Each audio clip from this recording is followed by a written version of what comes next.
I talk about the progress that's been made in the cannabis legalization movement because it really underscores the insanity of this recent news we hear about Joe Biden. This is a double whammy of just really terrible policy from Biden.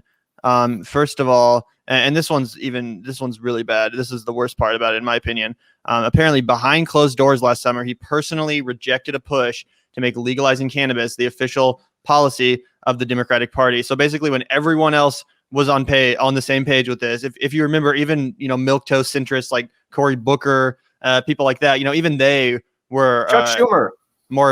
Chuck Schumer. They're more evolved than Joe Biden on this issue. Joe Biden is literally still stuck in like the 1970s or whatever. And it's crazy that, he basically unilaterally decided, that legalizing cannabis should not be part of the Democratic Party platform.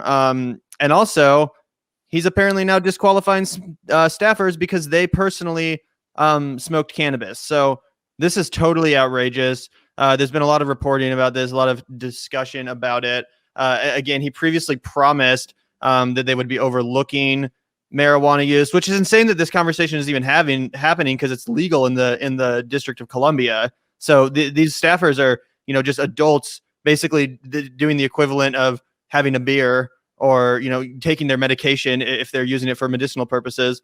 And now they're being suspended or asked to resign as if this is something to be ashamed of, or as if, again, this is like the 1970s or some shit. But even in the 1970s, I feel like people were pretty lax about weed. Like, this is some crazy Puritan authoritarian bullshit. It's totally insane that this mantle is being taken up by the Democratic Party now. Again, top cop of California and crime bill co-author in chief. So I guess it's appropriate in that sense. Yeah, I mean, fuck, right? I mean, it just kind of underlines how different history would have been in my eyes.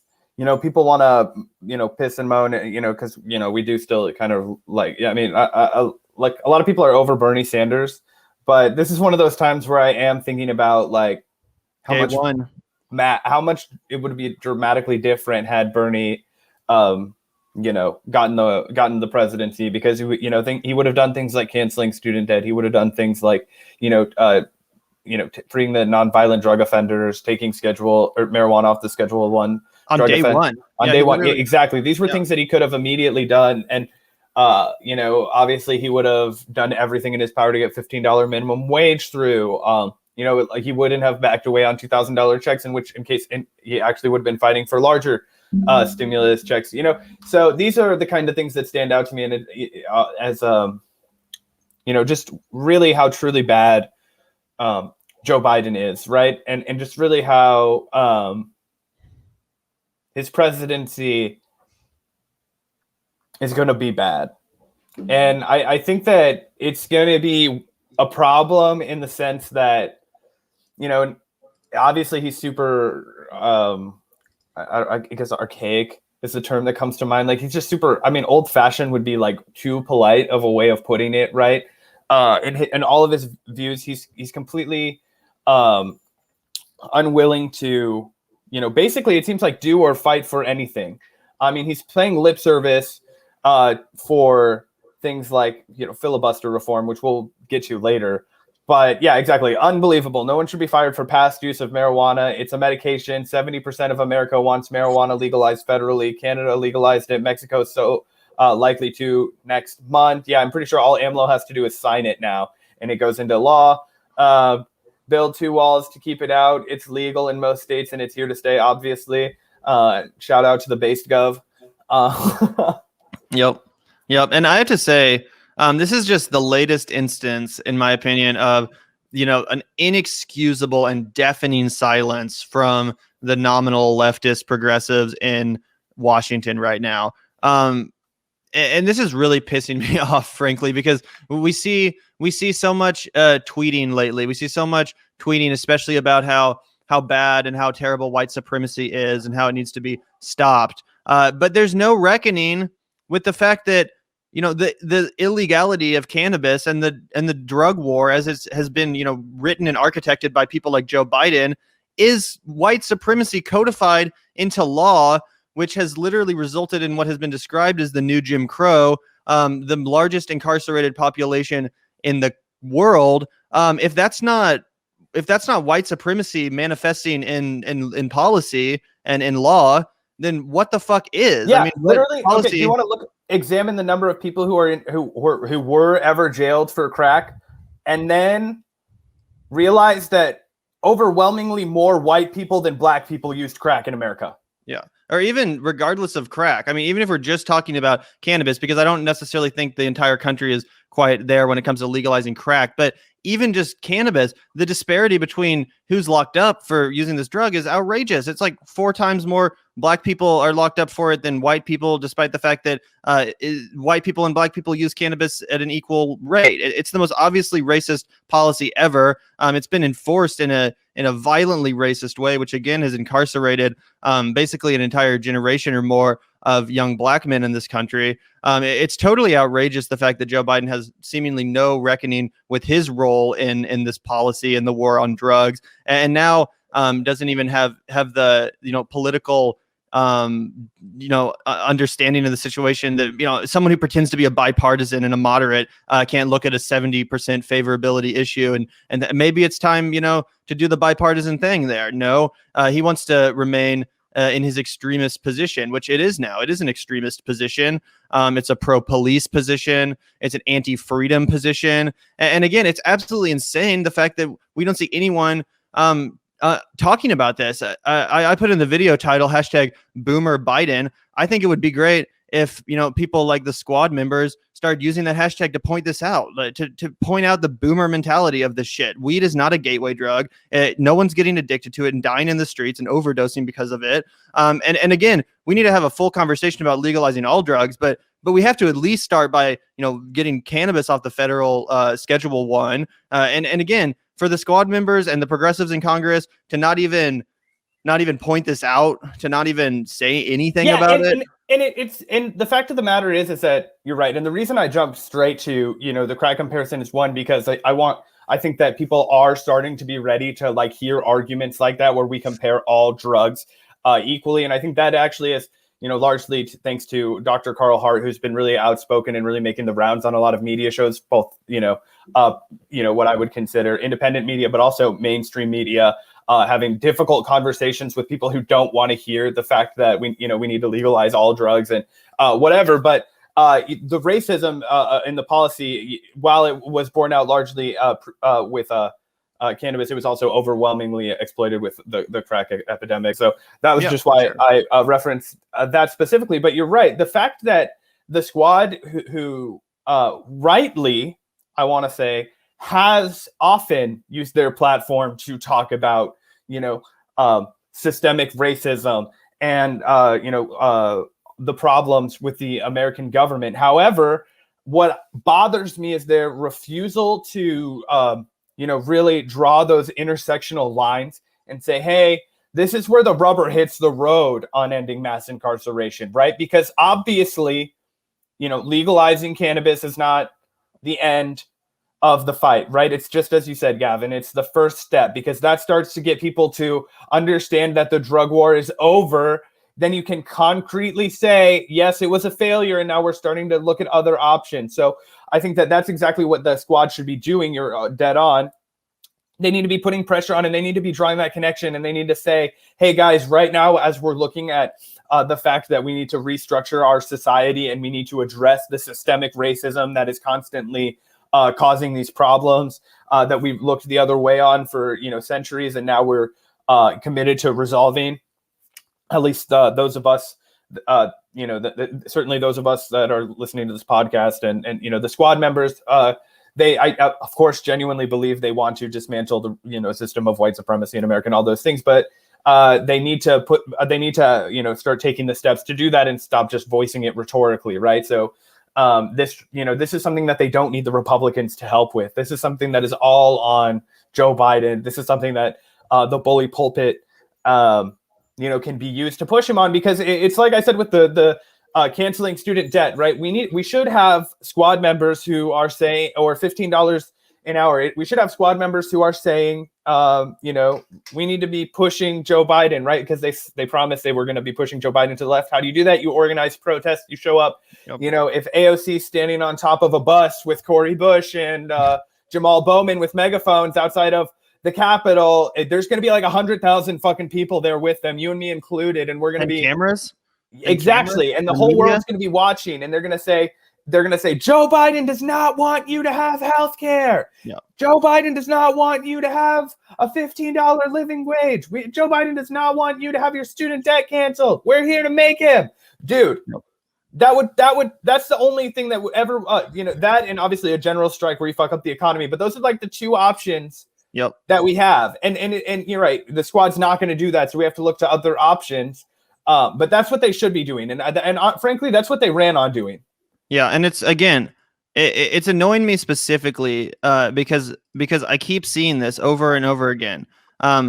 People are policing my words while completely failing to fight against white supremacy. This really speaks volumes on where we are and the work we have to do. And this comment right here sums it up really well, I think. She says, saying fuck white supremacy means nothing. U.S. foreign policy is racist. U.S. economic policies are racist. U.S. environmental policies are racist. And again, I can't think of a single piece of policy from the last 50 years that more signifies and codifies racism into law than the war on drugs. So if you're just standing idly by while the president, Joe Biden, who's part of your party, continues the war on drugs, again, right now we have people in this country, people making millions and millions of dollars off of cannabis. And in neighboring states, there are people going to jail for possessing, measly tiny amounts of weed. Like, this is unacceptable in the most developed nation in the country. Do you not see how that's a failing of our justice system? If certain people are literally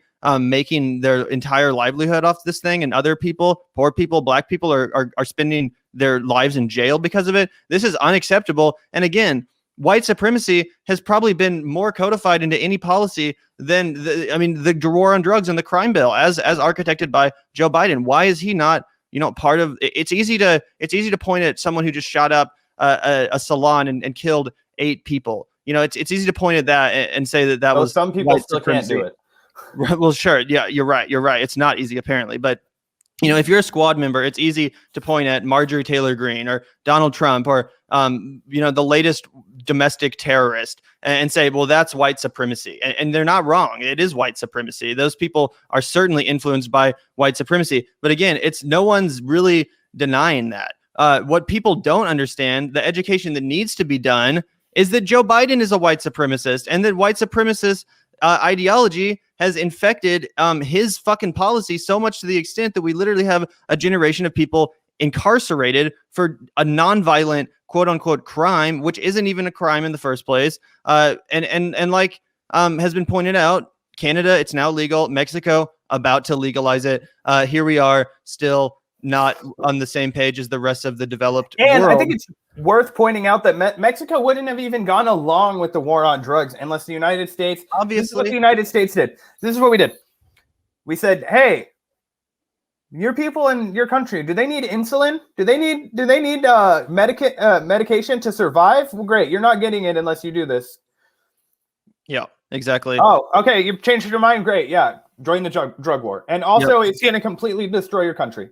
Yep, exactly. And I also wanted to point out one more thing on this subject, which is predictably, now that Joe Biden has decided that the Democratic Party should not be the party associated with this massively popular bipartisan issue. Again, complete stupidity, suicide.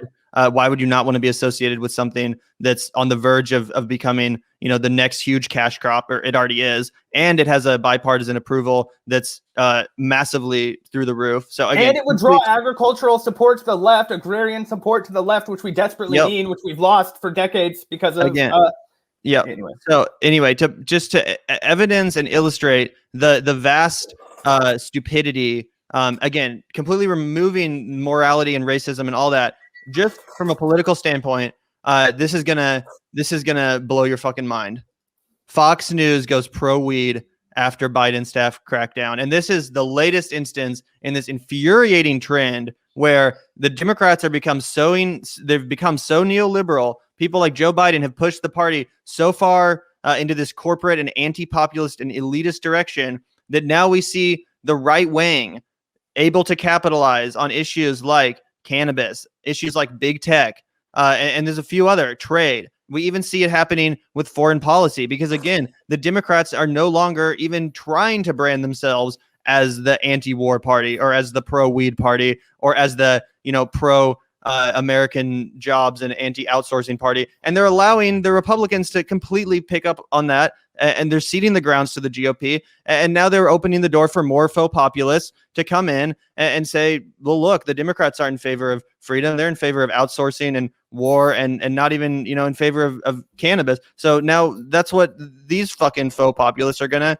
take that mantle. And it's infuriating, not because I want Democrats to win in their current capacity, because Democrats suck right now, for sure. And their party is corporate and represented by people like Joe Biden. But if no party is going to be in favor of this, then it really is just going to empower faux populists, again, on the other side of the aisle, people like Donald Trump, who masterfully was able to exploit the Democrats' weaknesses in 2016. And tried to again in 2020. And also, this is exactly how you get, this, I wonder, and this kind of, whatever, this gets conspiratorial, but really I'm just hypothesizing, right? What I wonder, is this really the way that they go as a way of making sure that there's a conglomerate control of the cannabis industry? I wonder if by getting the Republicans to write the legislation and have it come directly from the Republican Party when they do inevitably put it through this legislation, I'm wondering if it's a way of funneling all of the proceeds and profit to the Philip Morris companies, to the Anheuser-Busch if they want to get in on it, and away from mom and pop agriculture, right? Or selling it, giving licenses only to big ag, kind of like that that horseshit medical law that was initially put through in Missouri, right? There were like multiple different propositions. One was to give like this one super rich guy the ability to open up facilities, which thankfully was not the way that the Missouri voters voted. They saw through it. But it's these kind of weaselly tactics where, you can say, oh, cannabis is legalized and you can grow it and distribute it if you have a license from the government. But they make sure that you have 10,000 acres of fucking untouched land that you can cultivate before you can start growing cannabis, basically putting it out of reach of mom and pop growers, the communities that were fighting to have cannabis legalized, the people who were, still holding it down when it was under its most, when the fear mongering was at its peak. Basically, those people are going to be completely left out. And instead, you'll have the rich getting richer, the funneling, the vacuuming of all of the profits away from that. And it'll be just like alcohol or, any other product or pharmaceutical, essentially. Or, also the pharmaceutical companies aren't going to want to miss out on it either. So it's not just, the Philip Morris's and Anheuser-Busch. It's it's everybody else too. There's so much money in marijuana that they're going to naturally be fighting over it at the top if it ever does get completely federally legalized. So I just sniff trouble from that. If it's the Republicans that pick up the mantle, it's obviously going to be tailored towards their donors and tailored towards the opulent. And one of the reasons that cannabis has been able to become part of this, everyday conversation, its legalization is popular. I really believe it, and the same is true with psychedelics, right? Who are the people that started pushing those things to get legalized and who started making them not a big deal when the broad media consensus turned around? So what I'm getting at is the fact that people like Joe Rogan, people like Elon Musk, people like, fucking Tim Ferriss, like all these guys, they go on their shows and they talk about how it's, it's against our freedom to not be able to put whatever we want in our bodies. Right. And so I think that it becomes uniquely suitable as a social rights issue, can be for that population, right? It's as close as they get to really diving deep into what could be considered a social justice issue. But I think as soon as those people are able to access cannabis, Joe Rogan or whomever, if they can access it at an affluent level, it no longer becomes a concern to them. Yeah. And then those remaining concerns, those remaining issues about how like the communities that were impacted the most by mass incarceration and drug criminalization aren't having access to that. And now it's no longer part of the conversation. I think, well, it's unique in that instance that it really truly unites the electorate. It unites people on the far left with people like Joe Rogan, you know, like what issue is that universal? Very, very few. And you're right that it is people like that have really helped to normalize it. And, you know, just random podcasters and stuff like that, you know, talk about their experiences with it and how insane it is that it is still illegal. And you know, speaking of Joe Rogan, I will say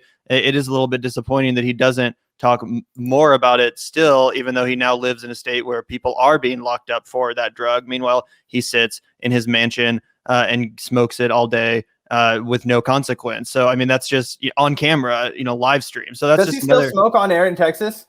I mean, I'm pretty sure I've definitely seen him puffing shit on his podcast and stuff. So again, I don't watch it anymore, so I'm not sure, but that would he used to talk about legalization all the time when he lived in California and how fucked up it was. And now he doesn't really talk about it as much, which is unfortunate again, because now he's living in a state where people are being locked up for it. And again, this isn't just about, you know, me wanting to go down to the corner dispensary and buy an eighth, you know, and not have to go through some sketchy way. This is about people being locked up and having to pay thousands of dollars, even if they're not locked up, you know, being arrested for cannabis. And I can speak from experience here, is something that's extremely, extremely expensive. And if you don't come from a family of relative privilege, the economic toll it will take on you would be damn near destructive, you know, catastrophic.